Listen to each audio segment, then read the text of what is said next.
It is 2:47 in the morning. You are lying in bed staring at the ceiling. Not because you cannot sleep, because you are running the numbers again. The rent is due Thursday. The check engine light came on yesterday. The credit card minimum is coming out Friday. You already know the math does not work. You have run it 17 times since midnight. Sound familiar? Because here is what nobody in personal finance will tell you about that feeling. It is not anxiety. It is not stress. It is not a mindset problem. It is your brain operating at reduced capacity. And there is one specific number, documented by researchers, replicated across thousands of subjects, that explains exactly why the person lying awake at 2:47 in the morning makes worse financial decisions than the same person with money in the bank. Stay with me, because once you see what happens to your brain at every level of savings, you will understand something about money that most people spend their entire lives missing. In 2013, researchers Sendil Mullainathan and Eldar Shafir published a landmark study on what financial stress actually does to human cognition. What they found should stop every personal finance creator cold.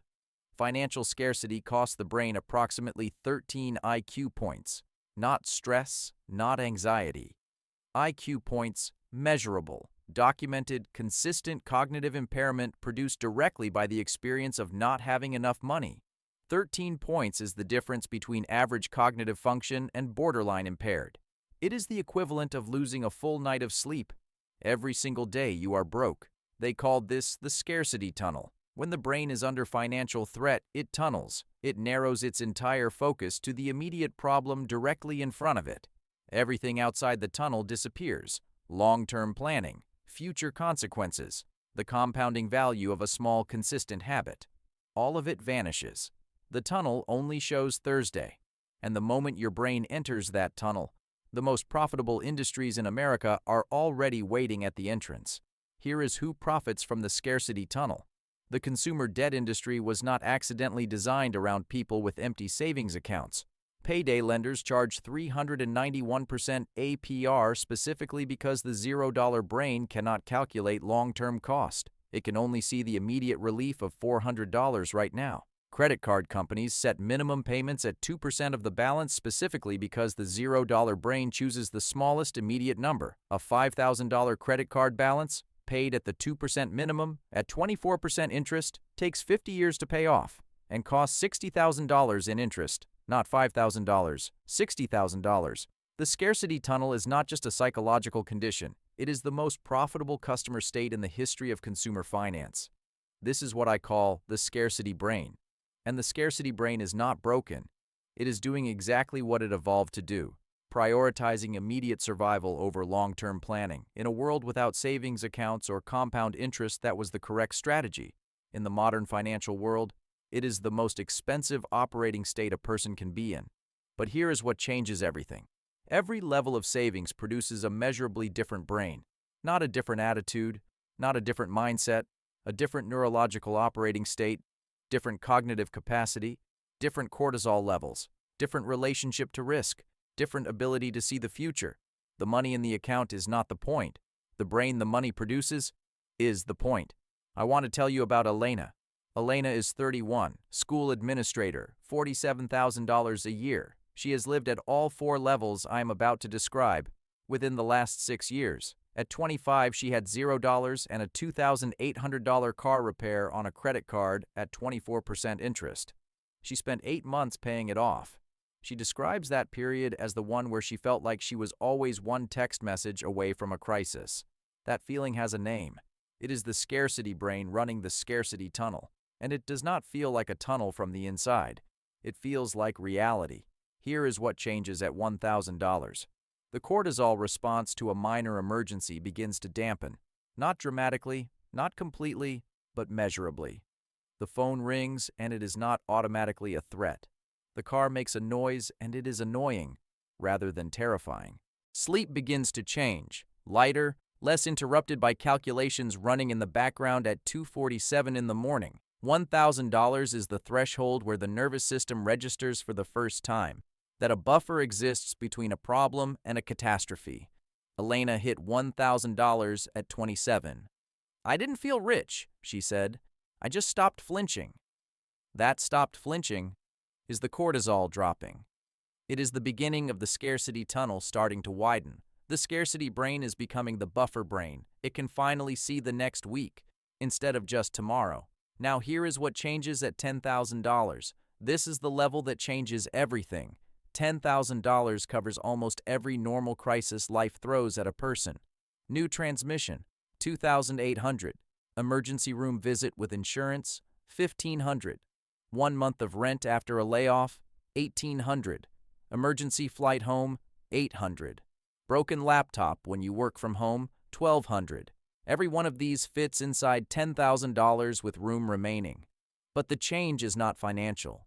The change is neurological. At $10,000, the scarcity tunnel releases entirely.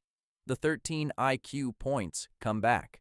The cognitive bandwidth that was entirely consumed by immediate threat management becomes available for long-term planning for the first time.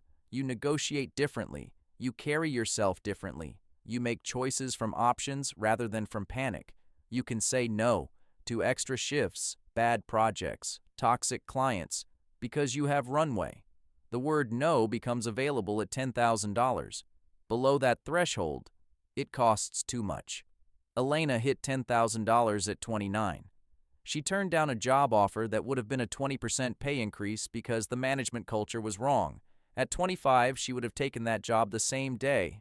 She did not become a different person. Her brain had different resources available. The buffer brain is becoming the options brain. It can finally see the next year instead of just the next month. Here is the brutal math underneath all of this. $840. That is the average amount the scarcity brain pays every year in costs the options brain never pays. Overdraft fees, payday loan charges, late payment penalties, the same goods, the same services, the same life. Two completely different prices depending on which brain is making the decisions.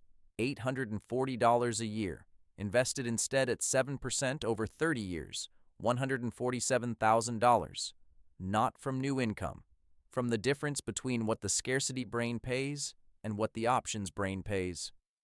For identical financial situations, the scarcity tunnel is not just psychologically costly. It is financially costly in ways that compound silently for decades. Now here is what changes at $100,000. The identity shifts. Below $100,000, you have savings. Above $100,000, you have capital. Those two words describe different psychological relationships to money. Savings is defensive. It protects against loss. Capital is offensive. It generates options, produces returns, and creates the ability to take calculated risks rather than desperate ones. But the most important change is mathematical. At $300 a month invested, the annual return on $100,000 at 7% is $7,000. The annual contribution at $300 a month is $3,600.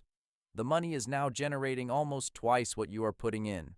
For the first time, your money is working harder than you are. Elena described the first time she calculated this as the moment saving stopped feeling like sacrifice. The options brain is becoming the capital brain. It can finally see the next decade instead of just the next year. $100,000 at 7% over 30 years becomes $761,000, not from adding more, from leaving it alone. The scarcity brain cannot see 30 years. The tunnel only shows Thursday. The capital brain can see 30 years because it is no longer consuming all its bandwidth on immediate survival. Which brain are you running right now? Not the brain you want to have, the brain you are actually operating with today. Because the distance between where you are and where you want to be is not a discipline gap, not a motivation gap, not a knowledge gap. It is a bandwidth gap. And the way you close a bandwidth gap is not by thinking harder. It is by removing the condition that is consuming the bandwidth. One automated transfer, the day your paycheck arrives. Whatever amount does not hurt, not because the amount matters immediately, because the first transfer is the first brick of the buffer that begins shrinking the scarcity tunnel. The buffer grows, the tunnel widens, the cortisol drops, the bandwidth returns, the decisions get better, the next transfer gets easier. Elena set up a $400 automated transfer 2 years ago and has not touched it since. She is not more disciplined than she was at 25. She just has enough saved that her brain can finally think clearly about saving more. I want to come back to that bedroom. Same 2:47 in the morning, same ceiling, same numbers running, but this time there is a buffer between the problem and the panic. The rent is still due Thursday. The check engine light is still on. But the check engine light is a Wednesday morning appointment, not a catastrophe. The rent is covered. The numbers still do not add up perfectly, but they add up. And somewhere in that quiet, between the problem and the panic that used to follow it automatically, you feel what Elena felt at $1,000. Not rich, just not afraid. That is the buffer brain replacing the scarcity brain, one transfer at a time. Who are you when your brain finally has the bandwidth to see past Thursday? Because that person, the one who made the first transfer, who bought back the first IQ point, who turned the scarcity tunnel into a road, that person compounds too.